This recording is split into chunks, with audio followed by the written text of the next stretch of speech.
কলকাতা পুরসভার প্রাক্তন তৃণমূল কাউন্সিলর সুশান্ত ঘোষ গতকালই পুলিশের জালে ধরা পড়েছেন। পুরী থেকে পুলিশ তাকে গ্রেফতার করে, কিছুক্ষণ আগেই তাকে লালবাজারে নিয়ে আসা হয়েছে। সরাসরি চলে যাব, আবির দত্ত আমাদের প্রতিনিধি রয়েছেন আমাদের সঙ্গে। আবির, ইতিমধ্যেই ধৃত সুশান্ত ঘোষকে নিয়ে পুলিশ আধিকারিকরা তারা লালবাজারে পৌঁছে গিয়েছেন। কোথা থেকে কিভাবে তাকে গ্রেফতার করা হলো, সুশান্ত ঘোষের বিরুদ্ধে কি কি অভিযোগ? দেখো, যেটা জানা যাচ্ছে যে 108 নম্বর ওয়ার্ডের প্রাক্তন কাউন্সিলর সুশান্ত ঘোষ তৃণমূল কংগ্রেসে, তাকে ইতিমধ্যে নিয়ে আসা হয়েছে লালবাজারে। দ্বিতীয়ত যেটা পুলিশ সূত্রে খবর, যে এই সুশান্ত ঘোষের খোঁজ করা হচ্ছিল আনন্দপুরে যে লিখিত অভিযোগ হয়েছিল সেই অভিযোগের ভিত্তিতে। তার বাড়িতে তাকে পাওয়া যায়নি এবং তার আত্মীয় স্বজনের বাড়িতে পাওয়া যায়নি। এরপরে যেটা জানা যায় যে সে পুরীতে চলে যায় তার পরিবার নিয়ে। পরবর্তীকালে পুলিশ সূত্র থেকে এটা জানা যাচ্ছে যে নিজে যাতে এই কোনো না কোনোভাবে এই ইয়ে থেকে যাতে বাঁচা যায়, অর্থাৎ পুলিশের জালে যাতে সে না জড়ায় বা কোনোভাবে তার নাগাল যাতে না পায়, সেই জন্য নিজের মোবাইল ফোন সুইচ অফ করে সে রেখেছিল এবং তার পরিবারের সদস্যদের পাঠিয়ে দিয়েছিল মুম্বাই। এর পরবর্তীকালে পুলিশের তরফ থেকে বিভিন্ন জায়গা থেকে তথ্য প্রমাণ সংগ্রহের প্রক্রিয়া চালানো হয় এবং তারপর তারা জানতে পারেন যে পুরীতে একটি জায়গাতে লুকিয়ে রয়েছে সুশান্ত ঘোষ এবং ভুবনেশ্বরে চলে যাওয়ার সে পরিকল্পনা করছিল। সেই পরিকল্পনার ঠিক আগেই তাকে গিয়ে গ্রেপ্তার করা হয়, এমনটাই জানা যাচ্ছে। তাকে আজকে ভোর রাতে নিয়ে আসা হয়েছে লালবাজারে এবং আজকেই তাকে আলিপুর আদালতে পেশ করা হবে এবং তার বিরুদ্ধে যেটা অভিযোগ, 2 থেকে 3 কোটি টাকা নেওয়ার অভিযোগ। এবং এই যে 2 থেকে 3 কোটি টাকা নেওয়া হয়েছিল তার সাগরেদদের মাধ্যমে, সেটা হয়েছে মূলত দোকান বসানোকে কেন্দ্র করে এবং এই বাইপাসের পাশে বিভিন্ন জায়গায় দোকান বসানোকে কেন্দ্র করেই কিন্তু দেখা যাচ্ছে আনন্দপুর অঞ্চলে এই অভিযোগ হয় এবং সেই অভিযোগের ভিত্তিতে এখনও পর্যন্ত 7 জনকে প্রথমে গ্রেপ্তার করা হয়েছিল। গতকাল সুশান্ত ঘোষকে নিয়ে মোট 8 জনকে গ্রেপ্তার করা হয়েছে। সুশান্ত ঘোষ একটি, যেটা পুলিশ আধিকারিকরা মনে করছে যে তার অনুগামী বা তার খুব ক্লোজ যারা, তাদেরকে পাঠিয়ে এইভাবে টাকা তোলাবাজি করেছে এবং এই তোলাবাজির যে লিখিত অভিযোগ হয়েছে, সেই অভিযোগ যেগুলো রিটেন কমপ্লেন তারা পেয়েছেন, সেই পরিপ্রেক্ষিতে যে মামলা হয়েছে সেই মামলাতেই তার খোঁজ করা হচ্ছে। আরও বেশ কিছু লিখিত অভিযোগ পুলিশের কাছে জমা পড়েছে এবং আগেও ছিল, সেগুলো ভেরিফাই করা হচ্ছে, এমনটাই পুলিশ সূত্রে জানা যাচ্ছে। আবির, ধন্যবাদ।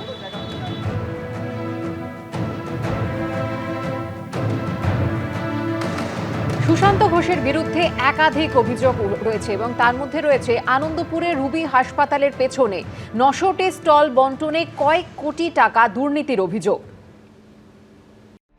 তৃণমূল সরকারের একাধিক প্রাক্তন মন্ত্রীর ঠিকানা এখন জেল। গ্রেপ্তার হয়েছেন একের পর এক তৃণমূলের প্রাক্তন বিধায়ক। দীর্ঘ হচ্ছে প্রাক্তন তৃণমূল কাউন্সিলরদের গ্রেপ্তারির তালিকা।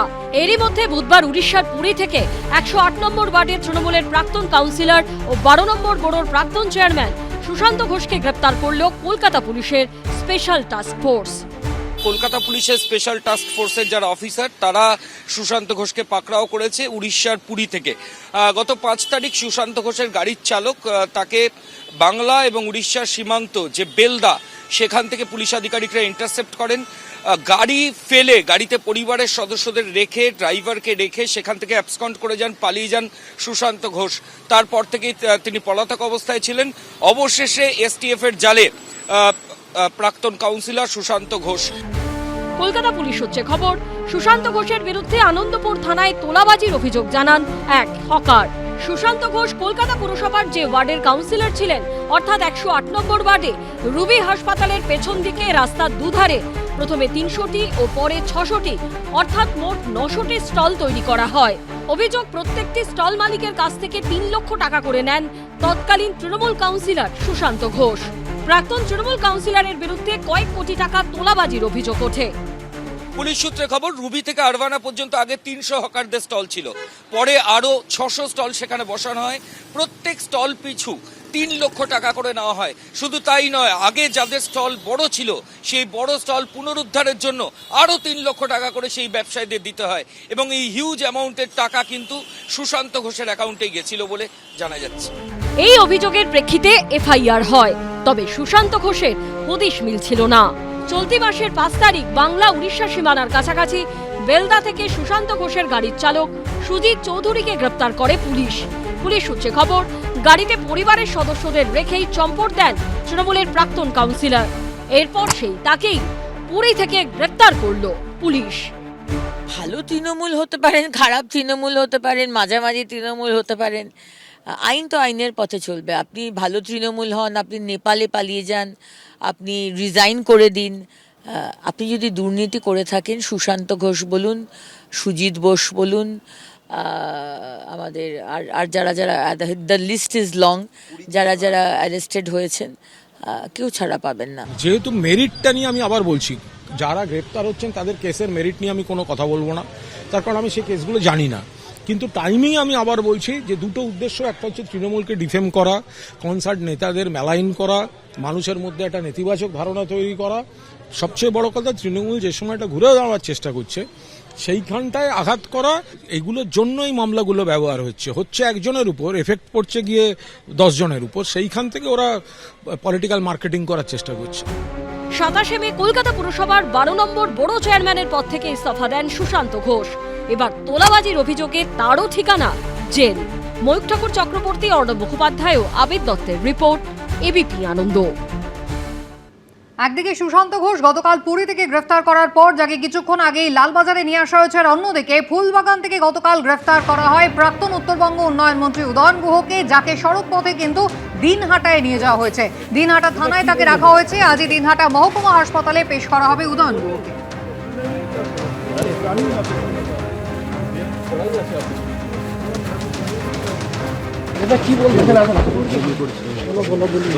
কি বলবেন? আগে শুনে নি, তারপরে জানি না তো কি বলবো। বেল পড়াই আছে আপনাকে, বললাম যে আমি শুনে নি, তারপর একসময় তৃণমূল কংগ্রেসের দুই দাপুটে নেতা এখন পুলিশের জালে দুজনকেই আজকে তোলা হবে আদালতে। কথা বলবো, আমাদের প্রতিনিধি শুভেন্দু ভট্টাচার্য রয়েছেন আমাদের সঙ্গে। শুভেন্দু, দিনহাটা মহকুমা আদালত যেখানে আজকে উদয়ন গুহকে তোলা হবে, তার বিরুদ্ধে কি কি অভিযোগ?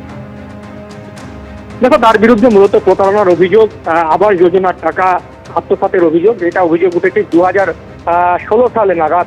তিনি যখন দিনহাটা পুরসভার চেয়ারম্যান ছিলেন, সেই সময় আবাস যোজনার ঘর, যে ঘর প্রায় 3,64,000 টাকা যে ঘরের জন্য বরাদ্দ হয়, এবং সেখান থেকে উপভোক্তাদের কাছ থেকে 25,000 টাকা করে কাটমানি নেওয়া হয়েছে, এমনটাই কিন্তু অভিযোগ। এবং সেই অভিযোগের ভিত্তিতে তাকে গ্রেফতার করা হয়েছে। পাশাপাশি তার বিরুদ্ধে দিনহাটা মহকুমা আদালতে শিশু মঙ্গল সমিতি নামে একটি সমিতি গঠন করে, তার সম্পাদক ছিলেন উদয়ন গুহ। তিনি সেই কমিটি গঠন করে প্রচুর মানুষের কাছ থেকে লক্ষ লক্ষ টাকা তুলেছিলেন দিনহাটার শিশুদের চিকিৎসা পরিকাঠামো উন্নয়নের জন্য, এবং অভিযোগ যে সেই টাকা তিনি খরচ করেননি, ব্যক্তিগত কাজে তিনি ব্যবহার করেছেন, এসব অভিযোগও তার বিরুদ্ধে রয়েছে। এছাড়া তার বিরুদ্ধে নির্বাচন পরবর্তী হিংসা সহ একাধিক অভিযোগ রয়েছে। তো সব মিলিয়ে গতকাল তাকে গ্রেফতার করা হয়েছে। আজকে কিছুক্ষণের মধ্যে তাকে আদালতে তোলা হবে, এবং যেটা জানা যাচ্ছে যে পুলিশ তাকে নিজেদের হেফাজতে চাইবে এবং নিজেদের হেফাজতে নিয়ে পুরো ঘটনার তদন্ত করবে, জিজ্ঞাসাবাদ করবে তাকে কিভাবে এই টাকাগুলো তিনি নিয়েছেন, তার কাছে কি তথ্য প্রমাণ রয়েছে, এইসব জিজ্ঞাসাবাদ করার জন্য পুলিশ তাকে নিজেদের হেফাজতে নেবে, এমনটাই জানা যাচ্ছে। তবে আদালত নিয়ে যাওয়ার পথে কিন্তু কোনো রকম অশান্তি যাতে না হয়, তার জন্য ব্যাপক পুলিশি নিরাপত্তা করা হবে, এমনটাই বলা হচ্ছে। কারণ মানুষের মধ্যে কিন্তু ক্ষোভ রয়েছে উদয়ন গুহকে নিয়ে। সাধারণ মানুষের মধ্যে যেমন ক্ষোভ রয়েছে, তেমনি বিজেপি কর্মীদের মধ্যেও কিন্তু একটা ক্ষোভ রয়েছে। স্বাভাবিকভাবেই সেই ক্ষোভের প্রভাব পড়তে পারে যখন তাকে আদালতে নিয়ে যাওয়া হবে সেই সময়। তো স্বাভাবিকভাবে পুলিশ যথেষ্ট সক্রিয় রয়েছে, সচেষ্ট রয়েছে, যাতে কোনো রকম বিশৃঙ্খলা বা অশান্তি ঘটনা না ঘটে। ধন্যবাদ।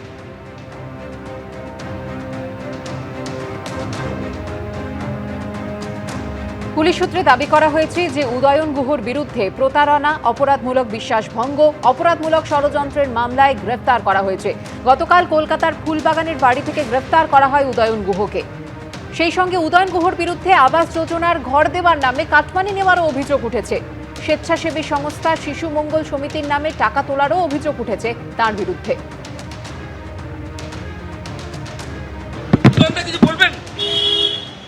আপনার এগেইনস্টে চিটিং এর কমপ্লেইন বলছে। আপনাকে অ্যারেস্ট করলো কেন? আপনাকে অ্যারেস্ট করলো কেন? বাজির মামলা দিয়েছে আপনার বিরুদ্ধে উদাহরণ চিটিং বাজি, তারপরেও কেন অ্যারেস্ট করলো আপনাকে? আপনাকে এখন কোথায় নিয়ে যাওয়া হচ্ছে? অন্তত 30 থেকে 35 কোটি টাকা তিনি তুলেছেন, এমনটাই অভিযোগ উদয়ন গুহর বিরুদ্ধে। অভিযোগ করেছেন অভিযোগকারী রূপম সাহা। উদয়ন গুহ দিনহাটাতে শিশু মঙ্গল সমিতি নামে একটা উদ্যোগ নেন। তো তখন সেই উদ্যোগের মাধ্যমে দিনহাটার সব ব্যবসায়ী, সব চাকরিন্দার, সব শিক্ষকদের কাছ থেকে হাজার হাজার টাকা করে তোলা হয়। যারা বড় মাপের ব্যবসায়ী আছে তাদের কাছে কোটি কোটি টাকাও তোলা হয়। 30 থেকে 35 কোটি টাকা তোলা হয়েছে। তার 5% কাজ হয়নি। এর আগে 2021 সালে জাতীয় মানবাধিকার কমিশনের বিশেষ কমিটির দেওয়া কুখ্যাত দুষ্কৃতীদের তালিকায় নাম ছিল উদয়ন গুহর। কথায় আছে, পাপ বাপকেও ছাড়ে না। দিনহাটার সাধারণ মানুষকে যে লোকটা শান্তিতে থাকতে দেয়নি, দিনহাটার সাধারণ মানুষের জীবন যে বিষিয়ে তুলেছিল, তার নাম উদয়ন গুহ। আর সেই বাঘ আজকে বেড়াল হয়ে খাঁচাবন্দি। মেরিট নিয়ে আমি কোনো কথা বলবো না, টাইমিং নিয়ে অবশ্যই বলবো। একসঙ্গে যদি এতগুলো তৃণমূল নেতাকর্মীদের উপর কোনো আক্রমণ হতে থাকে বা গ্রেফতার হতে থাকে বা হয়রানি হতে থাকে, তো সেগুলো তো তাহলে একটা প্রশ্নচিহ্ন তুলে দিয়ে যাবে না। মামলা গ্রেফতার করে দিলে ওই দিকে ব্যস্ত করে দেয়া, ভয় পাইয়ে দেয়া, মহল তৈরি করা, মানে সংগঠনটাকে আবার আঘাত করা, সেই ধরনের একটা কোনো পরিকল্পনা। একদা তৃণমূল কংগ্রেসের দাপুটে নেতা, উত্তরবঙ্গ উন্নয়ন মন্ত্রী ছিলেন সেই উদয়ন গুহ গতকাল গ্রেফতার হওয়ার পরে একেবারে উচ্ছ্বাসের ছবি দেখা গেল কোচবিহারে। উদয়ন গুহ গ্রেফতার হওয়ার পরই রীতিমতো মিষ্টিবিলি হলো, আবির খেলা হলো। বিজেপি কর্মী সমর্থকরা তারাই উচ্ছ্বাসে অংশ নেয়। উপস্থিত ছিলেন বিজেপির দিনহাটার বিধায়ক অজয় রায়।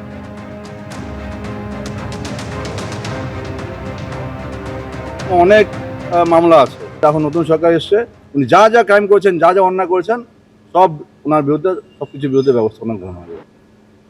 উদয়ন গুহ এবং সুশান্ত ঘোষের গ্রেফতারি নিয়ে কলকাতার পুলিশ কমিশনার কি মন্তব্য করেছেন দেখুন। প্রাক্তন মন্ত্রী থেকে প্রাক্তন কাউন্সিলর, একের পর এক ধরপাকড়। সুশান্ত ঘোষ, তাকে ভিন্ন রাজ্য থেকে পুলিশ ধরে এনেছে। মূলত এই যে দীর্ঘদিন ধরে খোঁজা হচ্ছিল, তারপরে ধরলেন, একাধিক অভিযোগ এদের নামে ছিল। ওই অভিযোগ আসছে, পুলিশ তদন্ত করছে, যেটা আছে আইনগত ব্যবস্থা নেওয়া হচ্ছে। তৃণমূল কংগ্রেস ভেঙে চুরে ছত্রভঙ্গ হয়ে গিয়েছে। আর এরই মধ্যে এইচডিএফসি ব্যাংকের সেন্ট্রাল প্লাজা শাখায় চিঠি দিলেন সর্বভারতীয় তৃণমূল কংগ্রেসের অ্যাকাউন্ট ফ্রিজ করার আবেদন জানিয়েছেন তৃণমূলের কোষাধ্যক্ষ অরূপ বিশ্বাস। দলের অ্যাকাউন্টে সমস্ত লেনদেন বন্ধ করার আবেদন তিনি জানিয়েছেন। অরূপ বিশ্বাসের চিঠিতে এবার নতুন করে সংকটে পড়ল কালীঘাট তৃণমূল। অরূপ বিশ্বাস তৃণমূলের কোষাধ্যক্ষ হিসেবে ব্যাংকের কাছে আবেদন জানান। দলের মধ্যে ব্যাপক গন্ডগোল চলছে। সাংসদদের অনেকে দল ছেড়েছেন, আবার বিধায়কদের মধ্যে অনেকে বিদ্রোহ ঘোষণা করেছেন। এই পরিস্থিতিতে দলের কর্তৃত্ব কার হাতে থাকবে তা নিয়ে বিবাদ চলছে। ফলে কে ব্যাংক অ্যাকাউন্ট পরিচালনা করবে তা নিয়েও অনিশ্চয়তা তৈরি হয়েছে। এমনকি অরূপ বিশ্বাস তাঁর চিঠিতে দলের অফিসে তাঁর সই করে রাখা ব্যাংক চেকগুলির অপব্যবহার হতে পারে বলেও আশঙ্কা প্রকাশ করেছেন। তাই এই অবস্থায় দলের অ্যাকাউন্টকে সুরক্ষিত রাখতে সমস্ত লেনদেন বন্ধ রাখা হোক, না হলে আরও জটিলতা তৈরি হতে পারে। ফলে যতক্ষণ দলের মধ্যেকার সমস্যার সমাধান না হচ্ছে, ততক্ষণ পর্যন্ত সমস্ত লেনদেন বন্ধ রাখার আবেদন তিনি ব্যাংক কর্তৃপক্ষের কাছে করেছেন। ওয়াকিবহাল মহলের ধারণা, অরূপ বিশ্বাসের এই চিঠিতে নতুন সমস্যায় পড়ল কালীঘাট তৃণমূল। এমনিতেই ভোটের পরে দল ভেঙে খান খান হয়ে গিয়েছে। মমতা বন্দ্যোপাধ্যায়, অভিষেক বন্দ্যোপাধ্যায়ের নেতৃত্বও একেবারে দলের মধ্যে থেকেই প্রশ্নের মুখে পড়েছে। তার উপর এবার কয়েকশো কোটি টাকার তহবিল নিয়েও তৈরি হলো নতুন জটিলতা।